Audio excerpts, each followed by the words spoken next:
안녕하세요. 저는 서울 서초구에 사는 60대 여자입니다. 제가 오늘 이렇게 사연을 쓰게 된 건 제 오만함이 어떻게 절 망가뜨렸는지, 그리고 제가 얼마나 어리석은 사람이었는지를 여러분께 고백하고 싶어서예요. 먼저 제 소개부터 해야겠네요.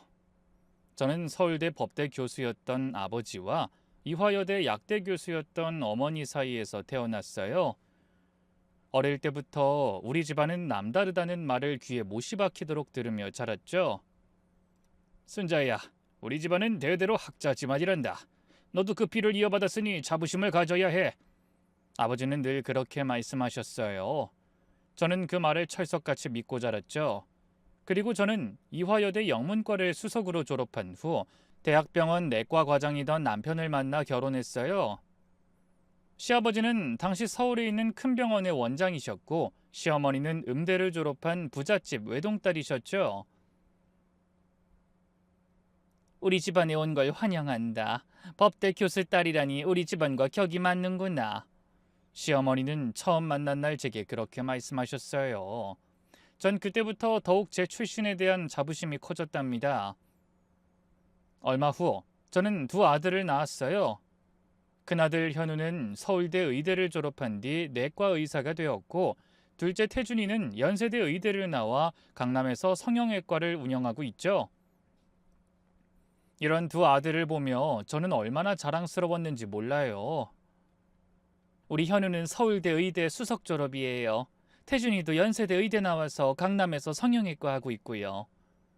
동네 부인들 모임에서 저는 늘 이 자랑을 빼놓지 않았어요. 그럴 때마다 다른 부인들의 부러워하는 시선을 받는 게 얼마나 좋았는지 몰라요. 이런 저의 완벽한 인생에 딱 하나 오점이 있다면 그건 바로 제 큰며느리였죠.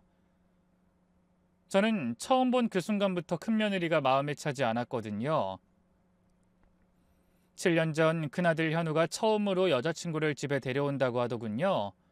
현우가 그렇게 들뜬 목소리로 전화한 건 처음이었어요. 어머니, 저 오늘 저녁에 집에 소개하고 싶은 사람이 있어요. 결혼하고 싶은 사람이에요. 저는 당연히 기대에 부풀었죠. 우리 현우가 드디어 좋은 집 아가씨를 만났구나 생각하며 요리 준비에 정성을 들였어요. 한우로 갈비찜을 끓이고 상어 지느러미로 탕을 끓이고 전복죽까지 준비했죠. 우리 집 최고급 식기도 꺼내놓고 말이에요. 저녁 7시 현관문이 열리고 현우가 들어왔어요. 하지만 그 뒤를 따라 들어온 여자를 보는 순간 저는 실망감을 감출 수 없었어요. 수수한 베이지색 원피스에 화장기 없는 얼굴, 명품 가방 하나 없이 평범한 가방을 든 모습. 이런 평범한 애를 하는 생각이 절로 들었죠. 어머니 인사드려요. 김미경이라고 합니다. 처음 뵙겠습니다. 미경이는 고개를 깊이 숙이며 정중하게 인사했어요. 뭐 나름 예의는 바른 것 같았지만 그게 다였죠. 어서 와요. 앉아요. 저녁 준비해뒀으니까 먹으면서 이야기해요. 저는 최대한 친절하게 대하려 했지만 속으론 벌써 평가가 끝난 상태였어요. 식사를 하면서 저는 자연스럽게 미경이의 배경을 캐묻기 시작했죠. 미경 씨는 어느 대학 나왔어요? 아, 저는 C대학교 간호대학 나왔어요. 간호대학이라는 말에 저는 속으로 경악을 금치 못했어요. 스카이도 아니고 겨우 C대학교에 그것도 간호대학이라뇨? 아, 간호사구나. 그럼 부모님은 뭐 하시는데? 아버지는 동대문 시장에서 작은 포목점 하시고요. 어머님은 아버지 일 도와주세요.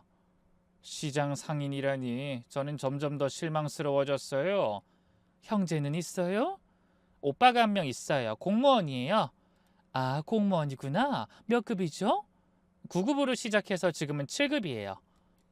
9급 공무원. 저는 더 이상 묻고 싶지도 않았어요. 이런 평민 집안과 우리가 사돈이 된다니 말도 안 되는 이야기였죠. 식사가 끝나고 미경이가 돌아간 후 저는 현우에게 단도직입적으로 말했어요. 어머니 무슨 말씀이세요? 대체 미경이가 뭐가 문제인데요? 간호사잖아. 그것도 C대학 출신. 우리 집안이 어떤 집안인데 간호사를 며느리로 들이겠다는 거니? 어머니, 간호사가 대체 뭐가 어떻다고 그러시는 거예요? 미경이 정말 좋은 사람이에요. 환자들한테도 인기도 많고 성실하고요. 좋은 사람? 집안 배경이 그 모양인데 뭐가 좋아? 아빠는 시장 상인, 오빠는 구급 공무원. 그게 우리 집안이랑 맞는다고 생각하니? 아유, 어머니, 왜 사람을 집안 배경으로만 판단하세요? 현우야, 차라리 혼자 살아라. 우리 집안 체면이 말이 아니야. 의사가 간호사랑 결혼한다고? 동네 망신이야. 결국 현우는 제 반대를 무릅쓰고 미경이와 결혼했어요. 결혼식 날 저는 억지로 웃는 얼굴을 만들어야 했죠. 친구들이 며느리가 예쁘네 하면 저는 예쁘기만 하면 뭐해요? 간호사 출신이에요 라고 대답했죠. 결혼 후에도 저는 미경이를 계속 무시했어요. 네, 저도 알아요. 제가 못된 시어머니라는 것을. 하지만 어쩌겠나요? 꼴 보기가 싫어 죽겠는걸. 저는 하루가 멀다 하고 큰애를 잡돌이질했죠. 예, 이거 떡국 맛이 왜 이래? 너희 집에선 이렇게 끓이니? 죄송해요, 어머님. 다시 끓일까요? 됐어. 간호사 출신이라 요리도 제대로 못하는구나. 그럴 때마다 태준이가 나서 큰며느리를 도왔죠. 아, 엄마, 형수님한테 그러지 좀 마세요. 떡국 맛있던데요. 너는 왜 맨날 형수 편만 드니? 편드는 게 아니라 사실을 말하는 거예요. 형수님이 요리를 얼마나 잘하시는데요. 태준이는 정말 한결같이 큰며느리를 챙겼어요. 명절 때 제가 큰며느리에게 일을 많이 시키면 태준이가 와서 도와주곤 했죠. 형수님, 제가 도와드릴게요. 혼자 하시기 힘드시죠? 큰애도 태준이에게만은 진심으로 고마워했어요. 도련님 정말 고마워요. 도련님 덕분에 힘이 나요. 아이, 무슨 말씀이에요. 우린 가족인데 당연한 거죠. 저만 빼고 세 사람이 화목한 걸 보면서 저는 더욱 화가 났어요. 태준아, 나중에 너 결혼할 땐 정신 바짝 차려야 해. 형처럼 아무나 데려오면 안 돼. 아, 엄마, 형수님이 아무나예요? 학벌이 뭐가 그렇게 중요해요? 사람이 좋으면 되는 거 아니에요? 또 형수 편들기야? 너는 정말 우리 집안 체면을 생각해야지. 제가 큰며느리를 구박할수록 태준이는 더욱 큰며느리를 챙겼어요. 그리고 큰며느리도 태준이를 친동생처럼 아꼈죠. 그러거나 말거나 저는 계속해서 큰며느리를 잡아댔지만요. 그렇게 시간이 흐르자 큰애는 점점 더 의기소침해져 갔어요. 저는 그럴수록 더 큰애가 꼴보기가 싫어서 구박을 있는 대로 해줬죠. 예, 이번 추석엔 사람이 많이 와. 음식 넉넉히 준비해야겠다. 추석 전날부터 큰애는 혼자서 장을 보고 전을 부치고 나무를 묻히기 시작했어요. 저는 거실에서 TV를 보며 가끔씩 잔소리만 했죠. 전이 너무 두껍네. 우리 집은 얇게 붙여야 해. 네, 어머니, 다시 붙일게요. 나물간이 싱거워. 너 친정에서 대체 뭘 배웠니? 죄송해요. 간 다시 맞출게요. 큰애는 그렇게 밤 12시가 넘도록 부엌에서 일했어요. 큰아들이 내가 도와줄까? 하고 물었지만 제가 나서서 말렸죠. 남자가 부엌에 들어가면 못 써. 그냥 새아기가 하게 놔둬. 추석 당일 친척들이 모이자 저는 또 며느리 잡돌이질을 시작했어요. 우리 큰며느리는 간호사 출신이라서요. 음식 솜씨가 좀 부족해도 이해해 주세요. 순간 큰애의 얼굴이 빨갛게 달아오르더군요. 하지만 아무 말도 하지 못하고 부엌으로 들어갔죠. 그런데 그날 밤 큰애가 현우에게 울며불며 하소연을 했다고 하더군요. 너무 힘들어서 죽겠다면서 말이죠. 결국 큰애는 짐을 싸서 집을 나가버렸고 그러자 큰아들 현우가 제게 소리를 질러대더군요. 엄마, 이게 뭐예요? 미경이가 집을 나갔어요. 가고 싶으면 가라고 해. 간호사 주제에 뭘 그렇게 거만해. 엄마! 미경이가 이혼하자고 한다고요. 그래, 잘 됐네. 이번 기회에 제대로 된 여자 만나봐. 근데 제가 그렇게 말하자 현우는 무너져 내렸어요. 엄마, 나 미경이 없으면 못 살아요. 제발 엄마가 미경이한테 사과 좀 해주세요. 내가 왜 사과를 해? 간호사한테? 그때 태준이까지 거들고 나서더군요. 엄마, 정말 너무하세요. 형수님이 그동안 얼마나 참았는데요. 형수님은 정말 좋은 분이에요. 형도 형수님 만나서 정말 행복해하잖아요. 넌 또 왜 나와서 난리야? 엄마가 형수님을 가족으로 받아들이지 않으니까요. 학벌로 사람을 판단하는 건 잘못된 거예요. 결국 태준이가 직접 큰며느리를 찾아갔어요. 형수님, 제가 엄마 설득할게요. 형도 형수님 없으면 정말 힘들어해요. 그러니까 한 번만 더 기회를 주세요. 제가 정말 엄마한테 강하게 얘기할게요. 태준이의 간곡한 부탁에 큰애는 일주일 만에 집으로 돌아왔어요. 하지만 그 후로도 저는 변하지 않았어요. 오히려 감히 집을 나가? 하는 마음에 더 심하게 구박했죠. 간호사가 뭐 그리 대단하다고 집을 나가? 큰애는 점점 말수가 줄어들었고 웃음도 사라졌어요.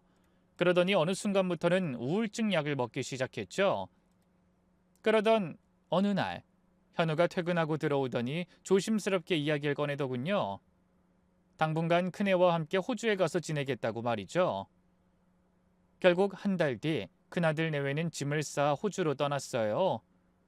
그렇게 5년이라는 시간이 흐르고 저는 큰아들 내외와는 완전히 연락을 끊은 상태로 지냈죠. 그쯤 되자 아무리 저라도 슬그머니 이런 생각이 들긴 하더군요. 내가 그렇게 며느리한테 잘못한 건가?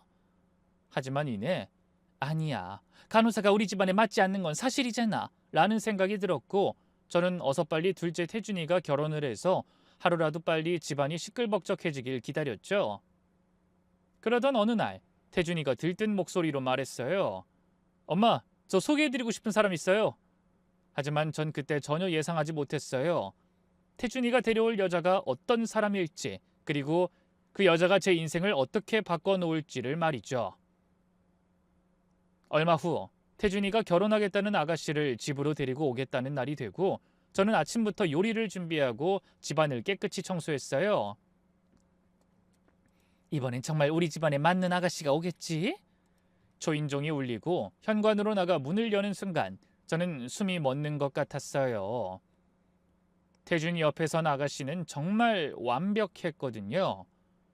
베이지색 샤넬 정장에 에르메스 캘리백, 디올 구두까지 머리부터 발끝까지 명품으로 치장했지만 전혀 과하지 않고 우아했죠. 키는 168cm 정도의 늘씬한 몸매, 고급스러운 메이크업까지 저는 감탄을 감추지 못했어요. 드디어, 정말 드디어 우리 집안에 어울리는 며느리감이 나타난 거예요. 거기다가 이 아가씨는 학벌부터 집안 배경까지 모든 것이 다 완벽했어요. 저는 연세대학교 경영학과를 졸업하고 지금은 강남에서 갤러리 디렉터로 일하고 있어요. 아버지는 주류 회사를 운영하고 계시고 어머니는 인사동에서 유명한 화랑을 하세요. 그 덕분에 어렸을 때부터 예술 작품을 접할 기회가 많아서 저도 자연스럽게 이 길로 오게 됐어요. 정말 다재다능하시네요. 우리 태준이가 좋은 분을 만났구나. 식사를 하면서도 이 아가씨 소연이의 매너는 완벽했어요. 젓가락질부터 말씨, 앉은 자세까지 모두 교양이 묻어났죠. 어머님, 정말 요리 솜씨가 대단하세요. 특히 이 갈비찜은 정말 최고예요. 고마워요. 자주 와서 먹어요. 간호사 며느리는 한 번도 내 요리를 칭찬한 적이 없는데. 소연이가 화장실에 간 사이 저는 태준이에게 속삭였어요. 태준아, 정말 대단한 아가씨를 만났구나. 엄마 정말 마음에 들어. 아니 마음에 들다 못해 감동이야. 드디어 네가 제대로 된 여자를 만났어. 소연이가 돌아온 후 저희는 더 많은 이야기를 나눴어요. 소연이는 정말 모든 면에서 완벽했죠. 해외여행 경험도 풍부하고 여러 개의 외국어도 구사하고 심지어 자선 활동도 하고 있다고 하더군요. 저는 한 달에 한 번씩 보육원에 가서 아이들에게 미술을 가르쳐요. 작은 재능이지만 나눔을 실천하고 싶어서요. 세상에 인성까지 완벽하다니. 소연이가 간 후 저는 너무 기뻐서 즉시 친구 미란이에게 전화했어요. 미란아, 대박이야, 대박. 무슨 일이야? 왜 그렇게 흥분했어? 우리 태준이가 드디어 여자친구를 데려왔는데 정말 대박을 쳤어. 정말? 어떤 앤데? 연세대 나온 갤러리 디렉터야. 그것도 아빠가 주류회사 대표래. 정말 우리 집안과 딱 맞는 격이야. 큰 며느리는 간호사 출신인데 둘째 며느리감은 완전 다른 레벨이야. 그날부터 저는 아는 사람들에게 모두 자랑했어요. 우리 태준이가 연세대 나온 갤러리 디렉터를 만났어요. 주류회사 대표 딸이래요. 집안이 대단해요. 시누이들에게도 자랑했죠. 아가씨, 우리 태준이가 드디어 좋은 여자 만났어요. 예술계에서 일하는 엘리트예요, 엘리트. 그렇게 한 달이 지났죠. 그 사이 소연이는 우리 집에 3번이나 더 왔고 올 때마다 비싼 선물을 가져왔죠. 프랑스산 고급 와인, 백화점 상품권, 건강식품 세트까지 정말이지 센스도 완벽했어요. 소연아, 이렇게 비싼 걸 왜 사와? 그냥 와도 되는데. 어머님께 받은 사랑에 비하면 이건 정말 작은 거예요. 어머님이 저를 딸처럼 대해주셔서 정말 감사해요. 간호사 며느린 맨날 빈손으로 왔는데. 소연이를 만난 지 2달이 지난 어느 날 문득 큰며느리 미경이가 떠올랐어요. 5년 동안 거의 연락이 없었지만 갑자기 이 기쁜 소식을 전하고 싶어졌죠. 아니, 솔직히 말하면 자랑이 하고 싶었어요. 저는 얼른 큰애에게 전화를 걸었죠. 잠시 후 큰애의 목소리가 들렸어요. 어머님, 오랜만이에요. 큰애야, 오랜만이다. 큰일 났어. 네? 무슨 일이세요? 글쎄, 우리 태준이가 드디어 여자친구를 데려왔는데 정말 대박이야. 너랑은 완전히 다른 급수의 여자를 만났어. 연세대 경영학과 나왔고 지금은 강남에서 갤러리 디렉터를 하고 있대. 주류 회사 대표 딸이고. 네. 좋은 분 만나셨나 봐요. 좋은 정도가 아니야. 너랑 같은 32살인데 완전히 다른 세계 사람이야. 명품으로 온몸을 두르고 말하는 것도 완전 교양 있고. 아우, 진짜 어찌나 마음이 들던지. 그네는 계속 침묵했어요. 저는 더 신이 나서 말을 이어갔죠. 예, 미안한데 너도 대학은 나왔지만 간호학과잖아? 시대학교 간호학과. 근데 이 아가씨는 연세대야. 연세대 경영학과. 게다가 갤러리 디렉터래. 문화예술계 엘리트야. 그렇군요. 그네의 목소리가 점점 작아졌어요. 저는 더욱 의기양양해졌죠. 넌 간호사였지만 얘는 완전 다른 레벨이야. 부모님도 주류회사 대표시고 너희 부모님은 시장에서 포목점 하셨지? 내가 비교하려는 건 아닌데 같은 나이인데 이렇게 차이가 날 수가 있나 싶어서. 소연이는 와인 소믈리에 자격증도 있고 피아노도 15년 배웠대. 승마도 즐기고. 얼굴도 정말 연예인급이야. 키도 크고 날씬하고 화장도 고급스럽게 하고. 넌 항상 수수하게 다녔잖아? 네, 저는 화려한 걸 좋아하지 않아서. 그게 문제야. 의사 집안 며느리면 그에 맞게 꾸미고 다녀야지. 소연이는 샤넬 정장에 에르메스 백을 들고 왔더라. 넌 항상 그 싸구려 가방만 들고 다녔지? 그네가 한숨을 쉬었어요. 어머님, 그런 말씀하시려고 전화하신 거예요? 아니, 그냥 너무 기쁜 소식이라 전하고 싶어서. 넌 호주에 있으니까 모르겠지만 여기 친구들이 다들 부러워해. 드디어 제대로 된 며느리 얻었구나 하면서. 예, 사실 내가 그동안 얼마나 속상했는지 알아? 간호사 며느리 둔다고 친구들 앞에서 얼마나 창피했는지. 다른 집은 다 의사나 변호사 며느리 뒀는데 내 며느리만 간호사가 뭐니? 제가 그렇게 창피한 며느리였나요? 그네의 목소리에 떨림이 묻어나기 시작했어요. 하지만 저는 멈추지 않았죠. 창피하다기보단 우리 집안 격이 안 맞았지. 이제야 당당하게 자랑할 며느리가 생겼어. 너희 뭐 호주에서 잘 살면 되고. 네, 알겠습니다. 이만 끊을게요. 그래? 뭐 나중에 태준이 결혼식 때 보자. 그리고 와서 소연이 좀 보고 배워.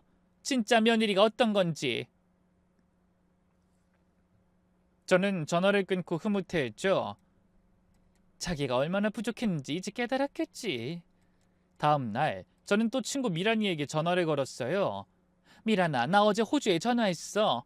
큰애한테 태준이 여자친구 얘기했더니 완전 질투하는 게 느껴지더라.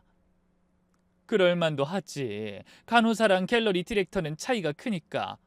그러니까 5년 만에 연락했는데 이런 소식이니 충격받았겠지. 같은 나이인데 한 명은 간호사, 한 명은 문학의 엘리트라니. 근데 순자야, 너 너무 대놓고 비교한 건 아니지? 에이, 난 사실을 말한 것뿐이야. 저는 정말 행복했어요. 드디어 간호사 며느리의 그늘에서 벗어나 당당하게 자랑할 수 있는 며느리를 얻게 됐으니까요. 그 뒤로 3개월이 지나고 드디어 태준이가 소연이에게 프로포즈를 했다는 소식을 들었어요. 저는 너무 기뻐서 소리를 질렀죠. 정말? 아이고, 잘했다. 정말 잘했어. 저는 서둘러 본격적인 결혼 준비를 시작했죠. 저는 처음부터 이번엔 성대하게 해야 한다 라고 마음먹었어요. 태준아, 결혼식장은 최고급으로 잡아야겠다. 우리 집안 체면도 있고 소연이네 집안도 대단하니까 최소한 500명은 초대해야지. 결국 저는 서울 최고급 호텔 대연회장을 예약했어요. 하루 대관료만 5천만 원이 넘었지만 아깝지 않았죠. 그리고 소연이의 웨딩드레스를 고르는 날 저는 소연이와 함께 청담동 드레스샵에 갔어요. 소연아, 마음에 드는 거 골라. 가격은 신경 쓰지 말고. 어머님, 그래도 여기 너무 비싼 것 같은데요. 얘는? 우리 집안 체면에 맞게 최고급으로 해야지. 우리 이탈리아 수제 브랜드로 가자. 결국 저는 소연이를 위해 5천만 원짜리 수입 드레스를 주문했어요. 물론 예물 준비도 최고급으로 했죠. 1캐럿 다이아몬드 세트에 시계도 최고급으로 제일 비싼 걸로 샀고요. 예물값만 총 2억이 넘게 들었지만 전혀 아깝지 않았어요. 이 모든 준비 과정이 저에겐 자랑거리였으니까요. 결혼식 준비는 순조롭게 진행됐어요. 하객 명단을 작성하면서 저는 더욱 신이 났죠. 우리 쪽에서는 대학병원 원장님, 의대 교수님들, 의사 동료들 모두 사회 저명 인사들이었어요. 둘째의 결혼 준비를 하면서 저는 정말 매일이 행복했죠. 백화점에 가서도 자랑했고 미용실에서도 자랑했고 어딜 가든 태준이 결혼 얘기를 했죠. 우리 아들이 연세대 출신 갤러리 디렉터랑 결혼해요. 주류회사 대표 딸이래요. 사람들의 부러운 눈빛을 받을 때마다 저는 마치 하늘을 나는 것만 같았어요. 그러던 중 고등학교 동창 모임이 있었어요. 오랜만에 만나는 친구들이라 더욱 설레는 마음으로 갔죠. 모임 장소에 도착하니 벌써 몇몇 친구들이 와 있더라고요. 반가운 인사를 나누고 자리에 앉으니 어김없이 자녀 자랑이 시작됐죠. 내 딸은 지금 미국에서 변호사하고 있어. 사위는 한국계 미국인인데 아버지가 거기서 큰 회사 하더라고. 저는 속으로 그 친구를 비웃었어요. 겨우 저 정도 가지고 자랑이라고? 드디어 제 차례가 왔을 때 저는 여유롭게 입을 열었죠. 우리 둘째가 이번에 결혼하는 데 있지? 나 거의 준재벌 며느리 보게 생겼어. 순간 테이블이 조용해졌어요. 모두들 감탄하는 표정이었죠. 와, 준재벌이라니 어떤 집안인데? 아버지가 주류회사 대표시고 며느리는 연세대 나와서 갤러리 디렉터하고 있어. 집은 청담동이고. 친구들이 입을 다물지 못했어요. 어머, 순자, 넌 진짜 복이 많다. 아들 둘 다 의사의 며느리까지 준재벌이야? 바로 그때 옆에서 조용히 듣고 있던 은주가 입을 열었어요. 나도 최근에 며느리 얻었어. 우리 아들이 작년에 결혼했거든. 어머, 은주야, 왜 말 안 했어? 며느리가 뭐 하는 애야? 은주는 잠시 망설이더니 작은 목소리로 말했어요. 어린이집 교사야. 저는 참을 수 없어서 끼어들었죠. 어머, 은주야, 어린이집 교사면 좀 아쉽지 않니? 요즘은 여자도 좋은 직장 다녀야 하는데. 그러자 은주의 표정이 굳어졌어요. 왜? 어린이집 교사가 뭐가 어때서? 우리 며느리 정말 착하고 예뻐. 아니, 나쁘다는 게 아니라 그냥 좀 아쉽다는 거지. 솔직히 어린이집 교사면 급여도 얼마 안 되잖아? 사회적 지위도 그렇고. 우리 며느린 갤러리 디렉터라서 문화계 인사들도 많이 알고 연봉도 상당하대. 제 말에 다른 친구들도 미묘한 표정을 지었어요. 그러거나 말거나 저는 더욱 신이 나서 계속 떠들었죠. 솔직히 너랑 내 며느린 레벨이 다르다고 봐야지. 어린이집 교사랑 갤러리 디렉터랑 어떻게 비교를 해? 순자야, 너 지금 우리 며느리 무시하는 거야? 무시가 아니라 팩트를 말하는 거지.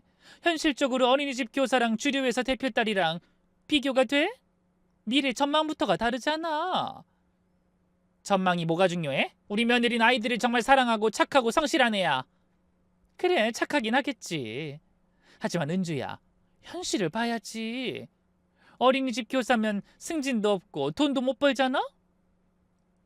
우리 며느리는 나중에 아버지 회사도 물려받을 수 있을 텐데 애초에 출발선이 다른 거야? 야, 박순자, 너 정말 못됐다. 내 며느리가 어린이집 교사가 어때서? 정말 보람 있는 일 하는 건데. 은주가 갑자기 목소리를 높였어요. 다른 친구들이 놀라서 말렸지만 은주는 멈추지 않았죠. 아이들 사랑으로 키우는 게 얼마나 중요한 일인데 너는 왜 사람을 돈으로만 판단해? 돈으로만 판단한다고? 아니지. 종합적으로 판단하는 거야. 학벌, 집안 배경, 직업, 미래 전망 이런 걸 다 봐야지. 그래야 사회에서 인정받고 살지. 우리 며느린 문화계 인사들이랑 네트워킹도 하고 전시회도 기획하고 그런 수준 높은 일 하는데 어린이집에서 애들 코 닦아주는 것과 비교가 돼? 너 정말 역겹다. 애들 코 닦아준다고? 유아 교육이 얼마나 전문적인 일인데! 전문적이라고 해봤자 한계가 있잖아. 우리 며느린 해외 유학파의 예술 전공이라서 품격이 달라. 너네 며느리랑은 접하는 세계 자체가 다르다고. 야, 박순자! 너 진짜 최악이다. 그렇게 남을 무시하면서 살아서 재밌어? 무시가 아니라 구분하는 거야. 있는 집애랑 없는 집애가 어떻게 똑같아? 우리 며느린 앞으로 상류층 생활할 텐데 너네 며느린 평생 서민으로 살겠지? 너 진짜 상종 못할 인간이구나. 은주가 물컵을 확 밀치며 일어났어요. 나 먼저 간다. 너 같은 속물이랑 있기 싫어. 그러고는 은주가 가방을 챙겨서 나가버렸어요. 남은 친구들은 저를 어색하게 쳐다보더니 하나둘씩 자리를 뜨기 시작했죠. 순자야, 너 오늘 좀 심했어. 은주한테 사과해야 할 것 같은데? 하지만 전 전혀 미안하지 않았어요. 오히려 속이 시원했죠. 내가 뭘 잘못했어? 사실을 말한 건데? 어린이집 교사랑 갤러리 디렉터랑 같은 급인 줄 알았나? 그렇게 동창 모임은 엉망이 되었지만 전 개의치 않았어요. 오히려 제 며느리의 우월함을 다시 한번 확인한 기분이었죠. 그리고 얼마 후 제가 그토록 기다리던 둘째의 결혼식 당일, 저는 새벽 5시부터 눈이 떠졌어요. 아니, 사실 잠을 제대로 못 잤죠. 너무 설레고 기대돼서 뜬 눈으로 밤을 지새웠거든요. 드디어 이 날이 왔구나. 완벽한 며느리를 얻는 날. 저는 침대에서 벌떡 일어나 얼른 미용실에 갈 준비를 했어요. 미용실에 도착하니 직원들이 절 반갑게 맞이해 주더군요. 어머님, 오늘이 그날이시죠? 둘째 아드님 결혼식? 네, 우리 둘째가 오늘 아주 완벽한 아가씨하고 결혼해요. 헤어와 메이크업을 받으면서도 저는 계속 자랑을 늘어놨어요. 얼굴도 예쁜데 집도 잘 살고, 세상에 어디서 그렇게 내 마음에 쏙 드는 애가 우리 집 며느리가 됐는지 나 정말 너무 행복해서 이게 꿈인가 싶다니까. 하도 행복한 기분으로 메이크업을 받아서 그런지 메이크업이 끝나고 얼굴을 보니 제 얼굴이 평소보다 10년은 젊어 보이더군요. 그렇게 이래저래 기쁜 마음으로 호텔에 가니 이미 많은 하객들이 와 있었어요. 순자야, 축하해. 순자야, 정말 부럽다. 둘째 아들이 이렇게 좋은 여자 만나다니. 역시 태준이가 안목이 좋지? 저는 의기양양하게 하객들을 맞이했죠. 태준이 병원 원장님이 왔을 때도 저는 자랑을 멈추지 않았어요. 원장님, 오늘 와주셔서 감사합니다. 축하합니다. 신부가 정말 훌륭하다고 들었어요. 네, 연세대 출신 갤러리 디렉터예요. 아우, 정말 우리 집안 격에 딱 맞는 며느리를 얻었지 뭐예요. 이게 다 원장님이 우리 태준이 예쁘게 봐주신 덕이죠. 이어서 시누이들과 조카들도 도착했어요. 아니, 정말 좋은 며느리 얻었네요. 큰 며느리보다 훨씬 나은 것 같아. 그럼요, 아가씨. 간호사랑 갤러리 디렉터는 차이가 크죠. 학벌도 다르고 집안도 다르고. 저는 하객 한 명 한 명에게 소연이의 스펙을 자랑했어요. 우리 태준이가 정말 좋은 여자 만났어요. 큰아들은 실패했지만 둘째는 대박이에요. 그렇게 의기양양하게 하객들을 맞이하고 있는데 결혼식 시작 1시간 전쯤 되었을까요? 갑자기 웨딩홀 입구가 소란스러워졌어요. 급하게 뛰어오는 발자국 소리가 들리더니 익숙한 목소리가 들렸죠. 어머니! 고개를 돌려보니 큰며느리였어요. 제 큰아들 현우와 함께 헐레벌떡 뛰어오고 있더군요. 어머님, 죄송해요. 날씨 때문에 비행기가 늦게 출발하는 바람에 급히 왔어요. 그네가 숨을 헐떡이며 말했어요. 근데 5년 만에 보는 그네의 모습은 어딘가 많이 달라져 있더군요. 예전에 수수하고 기가 죽어있던 모습은 온데간데 없고 훨씬 세련되고 당당해 보였죠. 베이지색 코트에 고급스러운 가방, 단정하게 손질된 머리까지 호주 생활이 큰애를 많이 바꿔놓은 것 같았어요. 하지만 전 여전히 큰애를 시큰둥하게 대할 뿐이었습니다. 그래 왔구나. 늦게 와서 자리도 뒤쪽으로 앉아야겠네. 괜찮아요, 어머님. 와서 축하드릴 수 있어서 다행이에요. 그네가 미소를 지으며 말했지만 전 차갑게 대답했어요. 소연이 아직 못 봤지? 정말 완벽해. 너랑은 비교가 안 돼. 그네는 제 말에 표정이 잠깐 굳어졌지만 이내 다시 미소를 지었어요. 네, 정말 아름다운 분이라고 들었어요. 아름답기만 한 게 아니야. 연세대 출신의 갤러리 디렉터야. 너처럼 간호사가 아니라 진짜 엘리트지. 간호사 출신으론 절대 따라올 수 없는 품격이 있거든. 아, 맞다. 너희 축의금은 제대로 준비했겠지? 5년이나 떨어져 있었으니 그 정도는 해야지. 네, 어머님. 당연히 준비했죠.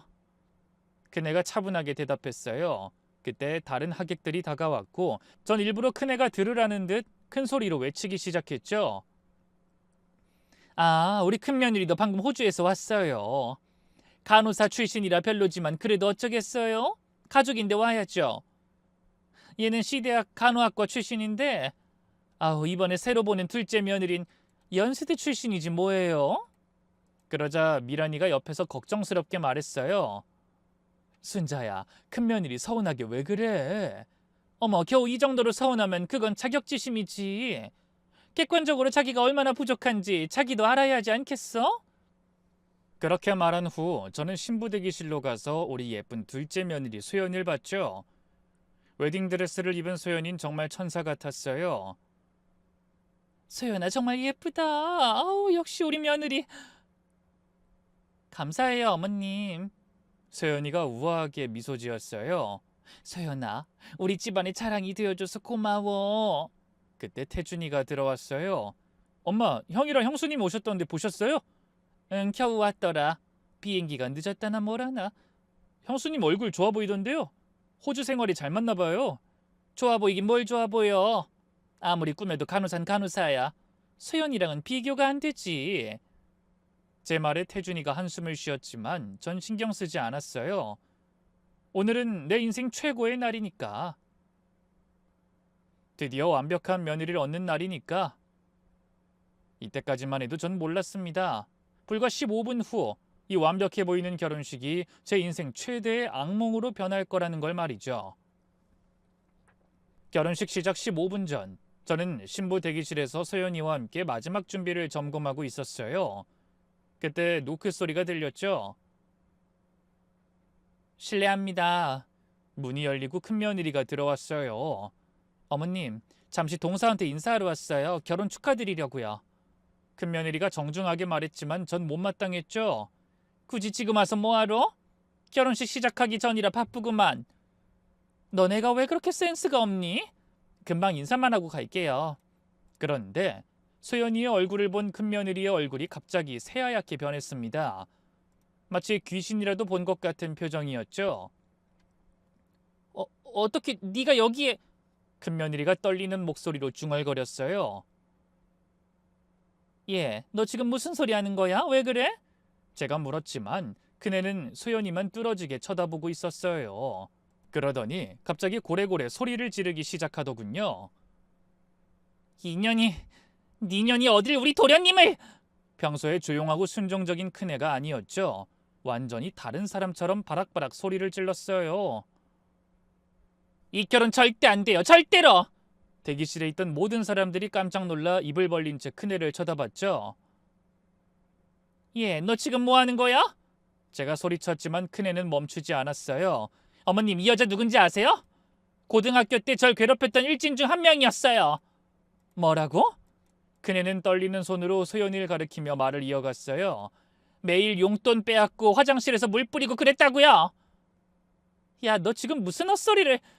제가 말리려 했지만 큰애는 더욱 격렬하게 폭로를 이어갔습니다. 그뿐인 줄 아세요?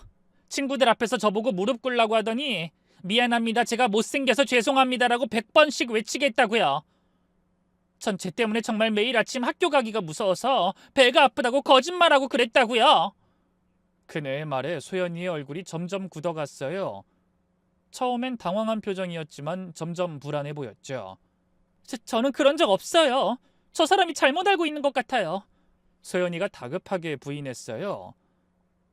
어머님, 전 저 사람이 왜 저러는지 정말 모르겠어요. 전 저 사람이 누군지도 모른다고요. 소연이가 제게 매달리듯 말했지만 큰애는 멈추지 않았어요.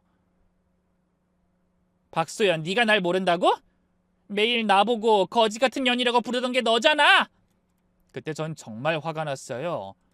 결혼식 직전에 대체 이게 무슨 망신이란 말인가요? 얘, 너 미쳤어? 결혼식 직전에 이게 무슨 짓이야? 저는 큰애 앞으로 다가가며 소리쳤어요. 너 지금 질투나서 이러니? 소연이 같은 완벽한 여자가 부러워서? 네가 간호사 출신이라고 열등감에 이런 거짓말까지 하는 거야? 어머님, 저 거짓말하는 거 아니에요. 듣기 싫다. 쓸데없는 소리 하지 말고 당장 나가. 가기 전에 우리 소연이한테 사과하고. 제가 큰애를 밀어내려 하자 현우가 급히 막아섰어요. 엄마, 잠깐만요. 미경이가 이런 거짓말할 사람이 아니에요. 너까지 왜 이래? 지금 네 마누라가 동생 결혼식 망치려고 하는데. 그때 소연이가 애처로운 목소리로 말했어요. 혹시 저를 다른 사람과 착각하시는 거 아닌가요? 전 정말 하늘에 맹세고 그런 적이 없어요. 눈물까지 글썽이는 소연이를 보면 저는 더욱 확신했죠. 큰애가 질투심에 미쳐서 거짓말을 하는 거라고 말이죠. 하지만 큰애는 멈추지 않았어요. 저번에 저 여자 아빠가 주류회사 대표라고 하셨죠? 아니요. 쟤네 아빠 주류회사 사장 아니라 룸살롱 사장이에요. 순간 대기실이 조용해졌어요. 그리고 곧 웅성거림이 시작됐죠. 룸살롱 사장 딸이라고? 진짜예요? 아이 설마. 친척들과 하객들이 수근거리기 시작했어요. 그때였어요. 소연이의 표정이 갑자기 변하기 시작하더니 아까까지의 억울하고 애처로운 표정은 온데간데 없고 차갑고 거만한 표정으로 바뀌었죠. 마치 가면을 벗은 것처럼 말이에요. 아, 진짜 짜증나네. 소연이가 낮은 목소리로 중얼거렸어요.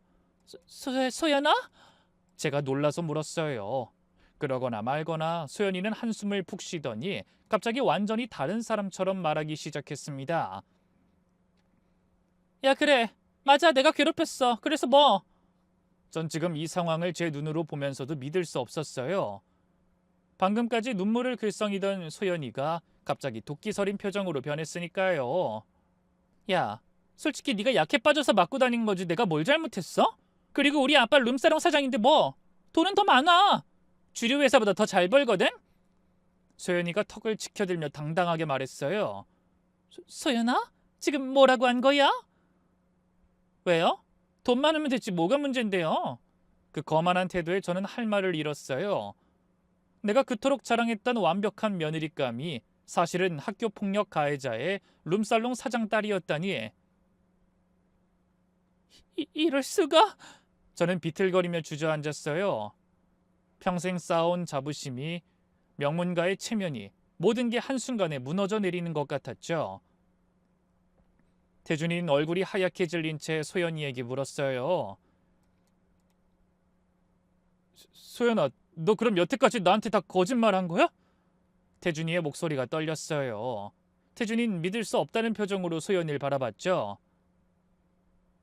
어떻게 날 이렇게 속일 수 있어? 태준이의 절망적인 목소리에도 소연이는 전혀 미안해하지 않았어요. 그래, 다 거짓말이야. 그래서 뭐? 소연이가 뻔뻔하게 대답했어요. 너희 집안이 뭐 그렇게 대단한 줄 알고. 뭐 의사 집안? 그게 뭐가 대수야. 돈만 많으면 되는 거지. 바로 그때 대기실 문이 거칠게 열렸어요. 우리 딸 결혼식에 무슨 일이야? 거친 목소리와 함께 덩치 큰 남자가 들어왔어요. 바로 소연이의 아버지이자 제 바깥사돈 되는 양반이었죠. 근데 그의 뒤를 따라 들어온 사람들을 보고 모두가 경악했어요. 문신이 가득한 팔, 금목걸이, 위협적인 표정, 영락없는 조폭들이었죠. 누가 우리 딸 건드렸어?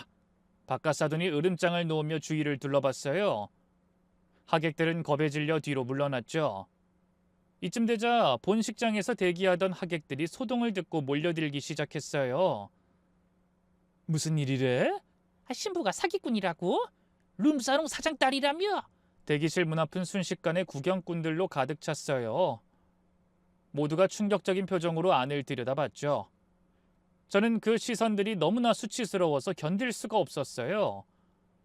내가 그토록 자랑했던 완벽한 며느리의 쓰레기 같은 정체가 이렇게 모든 사람 앞에서 드러나다니 이게 웬 망신인가 싶었죠.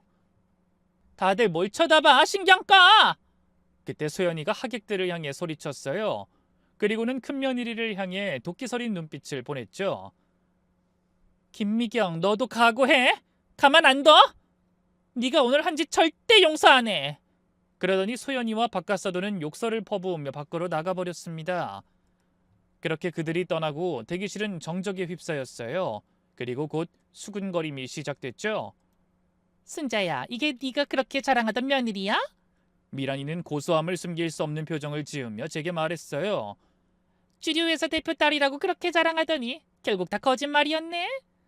친척들과 친구들의 시선 역시 모두 저에게 쏠렸어요. 동정과 조롱이 섞인 그 시선들이 너무나 따가웠죠. 저는 더 이상 견딜 수 없어 의자에 주저앉고 말았어요. 결혼식은 당연히 진행될 수 없었죠. 신부가 도망갔는데 무슨 결혼식을 하겠어요? 결국 하객들은 하나둘 떠나기 시작했어요. 그럼 우리 먼저 가볼게. 순자, 너 정말 안 됐다. 형식적인 위로의 말들이 오갔지만 그들의 눈빛엔 조롱이 가득했어요. 태준인 신랑복 차림으로 넋이 나간 채 서 있었죠. 어떻게 이럴 수가. 소연이가 사기꾼이었다니. 그러자 큰아들 내외가 태준이를 부축해 주더군요. 태준아, 너무 상심하지 마. 저런 여자와 결혼하지 않은 게 어찌 보면 다행이야. 하지만 태준이는 아무 말도 하지 못했어요. 저는 의자에 앉은 채 여전히 현실을 받아들이지 못하고 있었죠. 이거 꿈이지? 그래, 맞아. 이건 분명 악몽일 거야. 하지만 이건 분명한 현실이었죠. 그때 큰애가 제게 조심스럽게 다가와 절 부축해줬지만 저는 고개도 들 수 없었어요. 얼마나 부끄럽고 또 창피하던지요. 정말이지 딱 죽고 싶을 정도였죠. 하지만 제 망신살은 여기서 끝이 아니었답니다. 둘째 아들의 결혼식이 파탄난 이후 저의 삶은 완전히 바뀌어버렸어요. 아니, 무너졌다는 표현이 더 맞겠네요. 결혼식이 파토난 다음 날부터 저희 동네는 온통 우리 집 얘기로 떠들썩했거든요. 저 집 둘째 결혼식 들었어? 완전 난리였다며. 신부가 룸사롱 사장 딸의 일진 출신이래. 어머머머, 그렇게 잘난 척하더라니 꼴 좋네. 친구들 사이에서도 마찬가지였어요. 평소 저를 질투하던 친구들은 이때다 싶어 통쾌했죠. 매일 우리한테 자랑질하더니 사기꾼한테 속았구만. 쌤통이다 진짜. 아니, 나이 60 넘게 먹고 사람 보는 눈이 그 정도밖에 안 되나? 심지어 미란이조차도 제게 거리를 두기 시작했어요. 얘기 좀 하자고 하면 바쁜 척하며 제 연락을 무시하기 일쑤였죠. 순자야, 나도 바빠서 다음에 연락할게.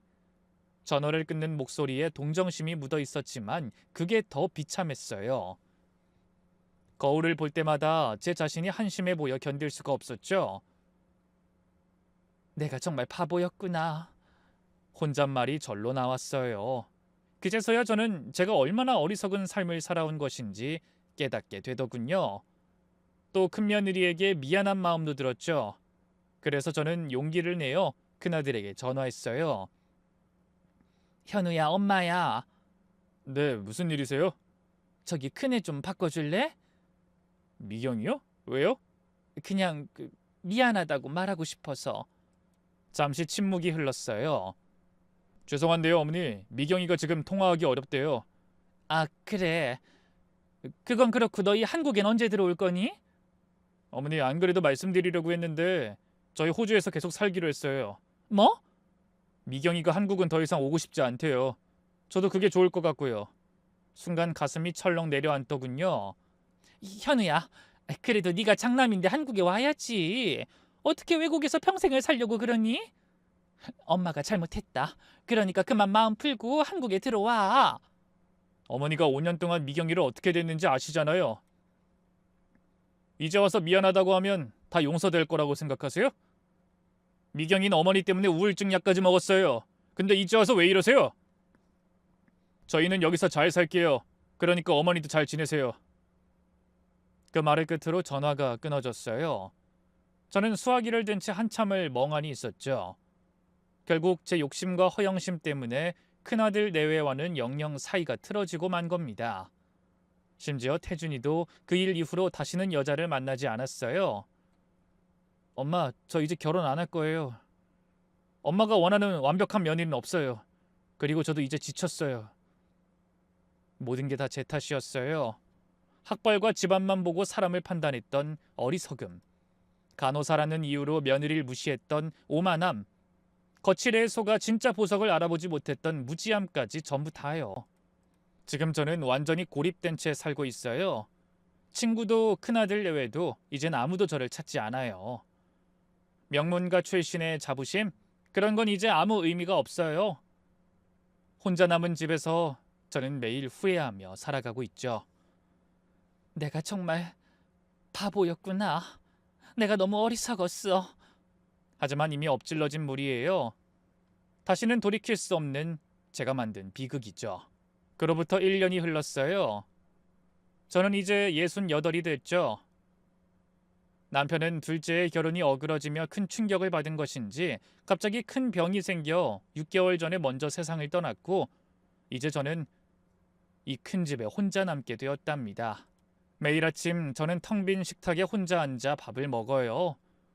예전엔 명절이면 온 가족이 모여 북적였던 이 집이 이젠 쥐 죽은 듯 조용하죠. 현우는 호주에 완전히 정착했고 태준인 1년에 한두 번 안부 전화만 할 뿐이에요. 엄마, 요즘 건강은 좀 어떠세요? 응, 태준아, 엄만 괜찮아. 너는 밥 잘 챙겨 먹고 잘 지내니? 네, 전 괜찮아요. 저 근데 지금 병원 일이 바빠서. 그래, 알았어. 바쁘면 끊어. 통화는 늘 1분을 넘기지 못해요. 서로 할 말이 없거든요. 저희는 가족이지만 마치 남처럼 서먹한 사이가 되어버렸죠. 그리고 저는 동네 마트에도 마음 편히 갈 수 없는 처지가 되었어요. 왠지 꼭 저를 알아보고 수근거리는 것만 같거든요. 저 할머니가 그때 그 사기 결혼 당할 뻔한 집 할머니야 하고 말이죠. 물론 그럴 일 없다는 것을 잘 알지만 요즘은 왜인지 밖에만 나가면 위축이 되더군요. 이럴 때 친구라도 만나면 기분 전환이 되겠지만 요즘 저는 미란이와도 연락하지 않는 사이가 되었답니다. 가끔 길에서 마주쳐도 서로 못 본 척하고 지나갈 뿐이죠. 예전엔 매일 전화하며 수다 떨던 사이였는데 이제는 완전한 남이 되었어요. 심지어 저는 병원에 갈 때도 혼자예요. 무릎이 아파서 정형외과에 가면 의사가 물어요. 보호자는 안 오셨어요? 네, 저 혼자 왔어요. 연세가 있으신데 다음엔 가족분이랑 같이 오세요. 그러면 전 그저 가만히 고개만 끄덕이죠. 가족이 없다는 말은 차마 못하고서 말입니다. 작년 겨울 빙판길에 미끄러져 엉덩이뼈를 다쳤을 때도 저는 혼자 구급차를 불렀어요. 병원에서 수술하고 입원해 있는 동안 병문안 오는 사람이 한 명도 없었죠. 옆 병실의 할머니들은 자녀들이 돌아가며 간병하는데 저는 간병인을 고용해야 했어요. 자녀분들은 안 오시나요? 간병인이 조심스럽게 물었어요. 다들 멀리 살아서 일도 바쁠 거고. 전 그렇게 거짓말을 할 뿐이었습니다. 저는 요즘 가끔 큰아들 부부의 소식을 카톡 사진으로 보곤 해요. 큰며느리는 호주에서 간호사로 일하며 행복하게 살고 있더군요. 사진 속 미경이는 밝게 웃고 있었어요. 제가 그토록 무시했던 간호사 며느리가 이젠 호주 병원에서 인정받는 전문직 여성이 되었죠. 그리고 무엇보다 손주를 가진 것 같던데 글쎄요. 제가 살아생전에 그 아이를 볼 수 있을까요? 친구들은 다들 손자 자랑하느라 바쁜데 전 그저 멀리서 사진으로만 봐야겠죠? 사실 한 달 전 저는 큰 용기를 내어 큰아들 내외에게 편지를 썼어요. 현우야, 엄마가 정말 잘못했다. 큰애한테도 진심으로 사과하고 싶다. 한 번만, 단 한 번만 만날 수 없을까? 얼마 후 답장이 왔어요. 큰며느리가 쓴 편지였죠. 어머님 편지 잘 받았습니다. 저도 이젠 어머님 원망하지 않아요. 하지만 다시 만나고 싶진 않습니다. 서로에게 상처만 될 것 같아요. 저흰 여기서 잘 살고 있으니 걱정하지 마세요. 건강하세요. 정중하지만 차가운 거절이었어요. 당연하죠. 제가 5년 동안 그녀에게 준 상처가 얼마나 컸는데. 결국 올해 설날 저는 혼자 떡국을 끓여 먹었어요. 눈물이 뚝뚝 떨어진 탓인지 떡국이 꼭 소태처럼 짜더군요. 내가 왜 이렇게 됐을까? 이제 제게 남은 건 후회뿐이에요. 주변을 돌아보니 제 주변 친구들 중에는 간호사 며느리, 유치원 교사 며느리, 평범한 회사원 며느리를 둔 사람들이 참 많더군요. 그들은 모두 행복해요. 며느리들이 시어머니를 잘 모시고 명절이면 온 가족이 모여 웃고 떠들죠. 우리 며느리가 간호사인데 정말 살뜰해. 내가 아프면 제일 먼저 달려와. 우리 며느리는 평범한 회사원이지만 마음이 정말 따뜻해. 그들이 부러워요. 저도 그런 행복 누릴 수 있었는데. 지금 이 글을 쓰는 것도 혼자 있기가 너무 적적해서예요. 말할 사람도 들어줄 사람도 없으니 이렇게라도 제 이야기를 털어놓고 싶었어요. 여러분, 제 이야기를 들으신 분들께 간곡히 부탁드려요. 절대 저처럼 살지 마세요. 사람을 학벌로 판단하지 마세요. 명문대 나왔다고 다 좋은 사람 아니고 전문대 나왔다고 무시할 사람 아니에요. 무엇보다 가족을 함부로 대하지 마세요. 한 번 떠난 마음은 다시 돌아오지 않아요.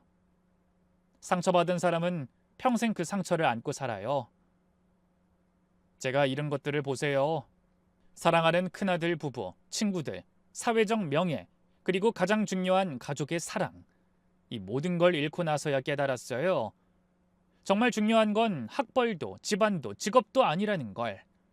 그 사람의 마음이 중요하다는 걸. 지금 며느리나 사위가 마음에 안 드신다고요? 다시 한번 생각해 보세요. 정말 그 사람이 부족한 건가요? 아니면 여러분의 기준이 너무 높은 건가요? 평범해도 괜찮아요. 성실하고 착한 사람이면 충분해요. 여러분의 자녀가 선택한 사람을 믿어주세요. 마지막으로 하고 싶은 말은 큰애야, 정말 미안해. 네가 얼마나 좋은 며느리였는지 이제야 알았어. 너무 늦었지만 용서해 줄 수 있다면 용서해 줘. 이제 펜을 놔야겠어요. 손이 떨려서 더 이상 쓸 수가 없네요. 부디 여러분은 저 같은 어리석은 선택하지 마세요. 사람을 있는 그대로 보세요. 사랑하는 가족을 소중히 여기세요. 한번 잃으면 다신 돌아오지 않습니다. 저처럼 이렇게 쓸쓸한 최후를 맞지 마세요.